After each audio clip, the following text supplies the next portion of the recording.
están? Bueno, les quiero dar la bienvenida a esta nueva modalidad de trabajo que vamos a tener, en donde vamos a tratar de hacerlo lo mejor posible, de entregar los contenidos de la manera más simple y más práctica para ustedes y también para su papito, para que no nos estresemos, sino que podamos aprender en nuestra nueva forma de trabajo, ¿ya? Les envío a todos un abrazo a la distancia, esperando que sus familias se encuentren bien. La clase de hoy va a tratar sobre un tipo de texto que ustedes conocen muy bien y que lo estábamos leyendo en clase y lo leyeron también en sus casas con la última tarea que envié, que son los cuentos. Este tipo de texto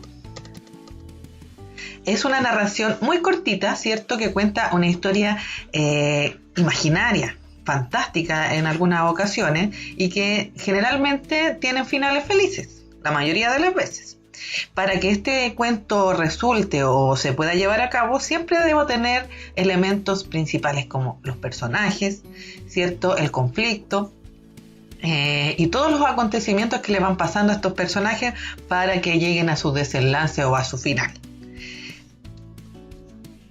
También encontramos el espacio, que es el lugar donde pasan los hechos, ¿cierto? Que puede ser el campo, el bosque, una casa, una ciudad. También tenemos el tiempo, que no quiere decir que yo me sepa la hora exacta, las 13, 14 horas, no, sino que el tiempo se refiere a cuándo suceden los hechos, en qué momento. ¿Sucedieron en el pasado, en nuestro presente, en alguna época en especial, en la prehistoria, en el otoño? Sucedieron en un futuro, y tenemos también, como les dije delante, las acciones, que son las cosas que les van pasando a los personajes, que les van sucediendo durante la historia y que con esto van haciendo que la historia, cierto, forme un conflicto y que llegue hasta su resolución. Y obviamente, como lo acabamos de nombrar, nuestros personajes, que son lo principal. Pero hoy día no vamos a leer un cuento, sino que vamos a trabajar en la comprensión, pero relacionada con escuchar una historia. ¿En qué se deben fijar ustedes? Al escuchar un relato, ¿cierto? Tienen que fijarse en cómo habla el narrador, que es la voz, ¿cierto?, que nos cuenta esta historia. Y este narrador tiene que tener un tono de voz especial, en donde él ponga énfasis en algunas partes, o en donde se note cuando el personaje está triste, o está feliz, o cuando hay un ambiente tenebroso, o un ambiente enigmático, ¿ya?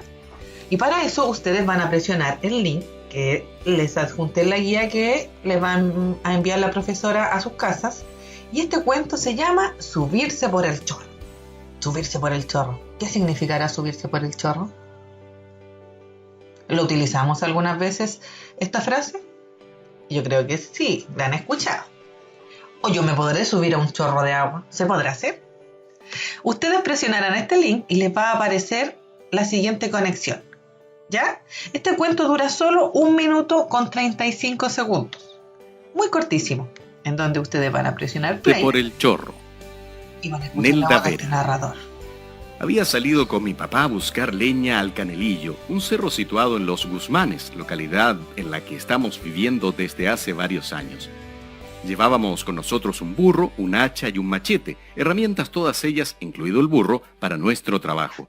Estábamos en lo mejor cortando leña cuando, de pronto y sin que nos diéramos cuenta, apareció desde algún lugar un toro bravo. Vernos y comenzar a perseguirnos fue una sola cosa.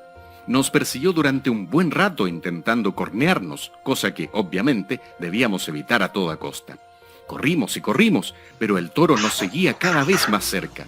Fue tanta nuestra desesperación que llegamos junto a la cascada que allí existe. Nos metimos al agua y avanzamos hasta el chorro que caía compacto y, por supuesto, mojado. El toro no se detuvo, entró también a la poza con evidentes intenciones de atacarnos. No nos quedó más remedio que, yo adelante y mi papá atrás, trepar por la cascada agarrándonos del chorro de agua, pero el toro hizo lo mismo y agarrado con sus patas al agua, comenzó a trepar también. Nosotros logramos finalmente llegar arriba.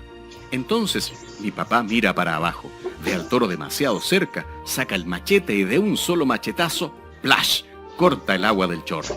La parte inferior de la cascada, separada de la de arriba, comienza, toro incluido, a caer pesadamente hacia la pequeña laguna. Y allí abajo queda la tremenda bestia, ahora buena para nada.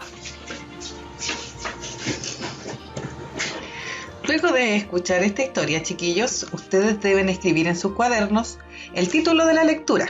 Cuento llamado Subirse por el chorro. Se van a ir a la página 37 de su libro de lenguaje y comunicación y van a responder el ítem 1 según lo que acabamos de escuchar. Dice, ¿qué animal comienza a perseguir al niño y a su padre? Ustedes van a marcar la alternativa correcta y luego anotan los elementos claves de este cuento. El lugar, los personajes y las acciones. ¿Dónde ocurrió? ¿Quiénes participan en la historia? Y las acciones. ¿Qué les pasa a estos personajes? No es necesario que en los personajes se anote el nombre y apellido. Puede tener el nombre del personaje, el nombre del animal, como por ejemplo puma, castor. O el nombre del árbol. Acuérdense que los cuentos pueden hablar los árboles, pueden hablar las frutas, etcétera, etcétera.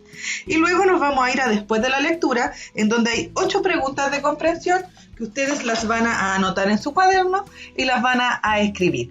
Pregunta y respuesta. ¿Ya? Esa es la tarea que les dejo por el día de hoy, niños.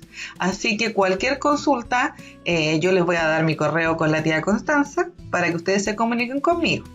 Y nos estaremos viendo la próxima semana con una nueva tarea en donde ya vamos a comenzar a hacer actividades más prácticas, ¿ya? Así que después de esta tarea, que espero la realicen, que es muy breve, ¿cierto? Y muy corta, nos vamos a juntar la próxima semana. Les mando un besito y que estén bien. Chao, chiquillos.